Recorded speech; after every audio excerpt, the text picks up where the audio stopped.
Hello viewers, আর mobile হসপিটালে স্বাগত জানাচ্ছি। বর্নি সিস্টেমেটিক ডায়াগ্রামের মাধ্যমে তোমাদেরকে আজকে দেখাবো Realme C51 display light problem solve. Display যদি লাইট প্রবলেম হয় সেক্ষেত্রে আমরা কিভাবে সমাধান করব এই ভিডিওর মাধ্যমে তোমাদেরকে তুলে ধরবো। তাহলে সিস্টেমেটিক ডায়াগ্রাম আমরা চলে যাই। এই যে দেখতে পাচ্ছ সিস্টেমেটিক ডায়াগ্রামটি।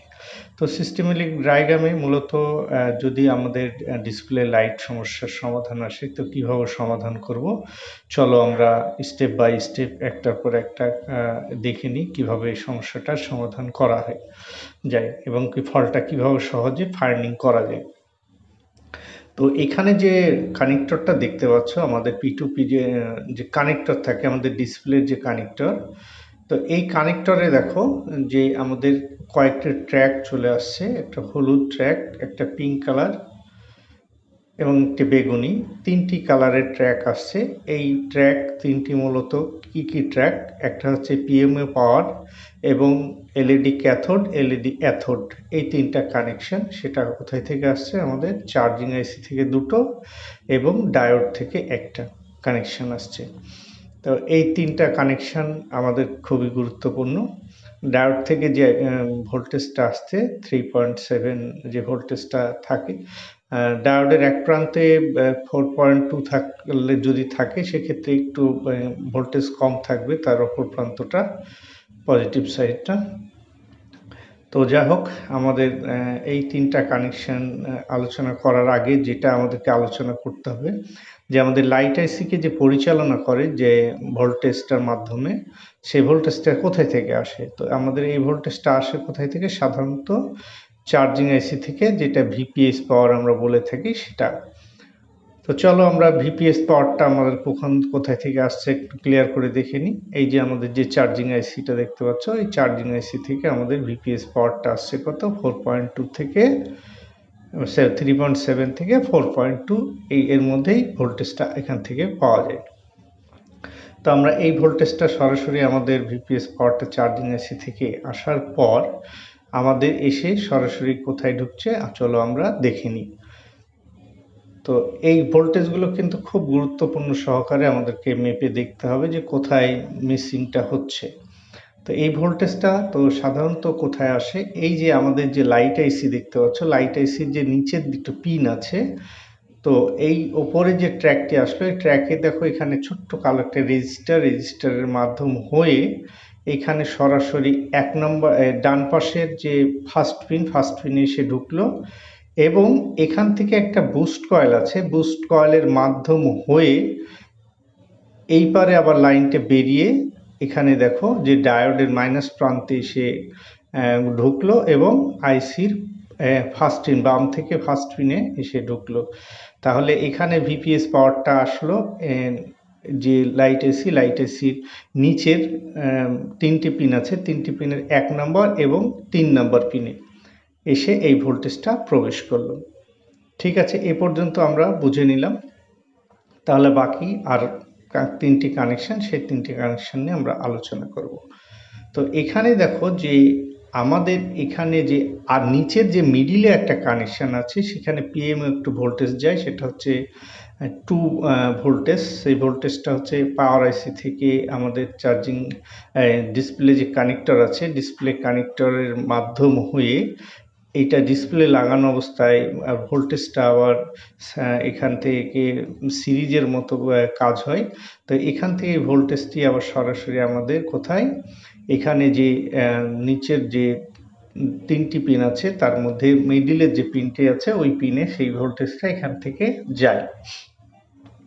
তো এই আমাদের চেক করে দেখতে হবে। আচ্ছা, তাহলে চলে গেল আমাদের এই নিচের তিনটের মধ্যে, তো পিএমও ভোল্টেজটা আমরা ক্লিয়ারভাবে বুঝিয়ে দিলাম।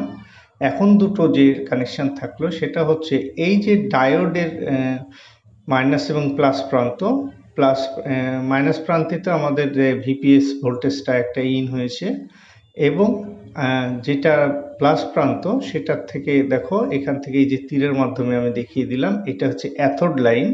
অ্যাথোড ভোল্টেজটা 3.7 সাধারণত এখানে এই যে ভোল্টেজটা দেখো এখানে আসলো।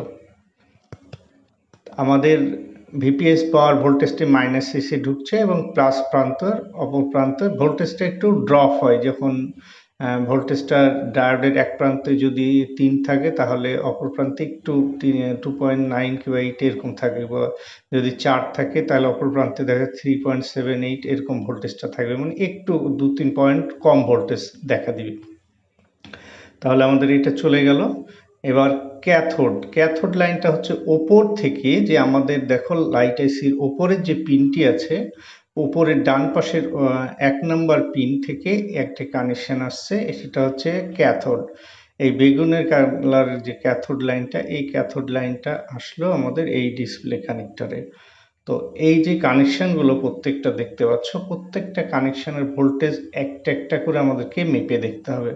তো তার আগে মনে রাখবে, এই জিনিসগুলো মাপার আগে তোমাদেরকে ফলো রাখতে হবে যে প্রত্যেকটা এই কানেকশনের জিআরগুলো আগে মেপে নিবে, তারপরে সেটটাকে অন করার অবস্থাতে এই ভোল্টেজগুলো আমাদেরকে একটা একটা করে মেপে দেখতে হবে।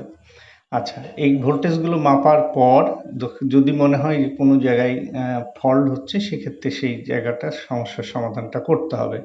যেমন এখানে ফল্টগুলো হতে পারে লাইট আইসির সমস্যা হতে পারে, এবং এখানে বুস্ট কয়েল আছে, তারপরে এখানে ডায়োড আছে, ছোট রেজিস্টার আছে, অনেক সময় ক্যাপাসিটরগুলো থাকে, এই ক্যাপাসিটরগুলো শর্ট হয়ে যায়, শর্ট হওয়ার কারণে প্রবলেম দেখা দেয়। তো এইখানে যে লাইট আইসির আশেপাশে যে ছোট ছোট কম্পোনেন্টগুলো আছে সেই কম্পোনেন্টগুলোকে গুরুত্বপূর্ণ সহকারে দেখতে হবে।